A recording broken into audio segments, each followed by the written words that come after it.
Hi guys, இந்த மாதிரி செஞ்சு கொடுத்தீங்கன்னா ஸ்கூலில் லஞ்ச் பாக்ஸ் வெஜிடபிள் வச்சு அமிச்சிங்கன்னா கண்டிப்பாக எம்டியாக தாங்க வரும். வாங்க என்ன செய்யலான்னு பார்க்கலாம். அதுக்கு 1 ஸ்பூன் மஞ்சத்தூள், 2 டேபிள் ஸ்பூனுக்கு வீட்டு மிளகாத்தூள், 1 டேபிள் ஸ்பூனுக்கு மிளகு சீரக பொடி ஆட் பண்ணிக்கோங்க.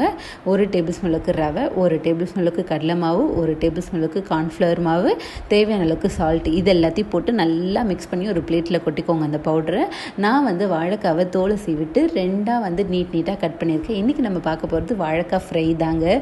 சூப்பர் அண்ட் டேஸ்டியாக இருக்கும். இதை பரட்டிட்டு அந்த பவுடரில் 10 நிமிஷம் ஊறட்டுன்னு விட்டுருங்க. 10 நிமிஷம் கழித்து பேனில் கொஞ்சமாக எண்ணெய் ஊற்றிட்டு வாழைக்காவை இந்த மாதிரி போட்டு இந்த பக்கம் ஒரு 2 மினிட்ஸ் அந்த பக்கம் ஒரு 2 மினிட்ஸ் நல்லா திருப்பி போட்டு கோல்டன் ப்ரௌன் ஆனதுக்கப்புறம் எடுத்திங்கன்னா சூப்பரான அட்டகாசமான டேஸ்ட்டில் வாழைக்காய் ஃப்ரை ரெடி ஆகுங்க. கிட்ஸுக்கெல்லாம் ஸ்நாக்ஸ்க்கு லஞ்சுக்கெல்லாம் கொடுத்து அனுப்புங்க. கண்டிப்பாக சாப்பிட்டு தான் வருவாங்க. அவ்வளோ டேஸ்ட்டாக இருக்குங்க. நீங்களும் உங்கள் வீட்டில் மறக்காமல் ட்ரை பண்ணி பார்த்துட்டு எப்படி இருக்குன்னு கமெண்ட்டில் சொல்லுங்கள். மறக்காமல் சேனலை சப்ஸ்கிரைப் பண்ணிவிடுங்க. மகிழ்ச்சி. Bye guys.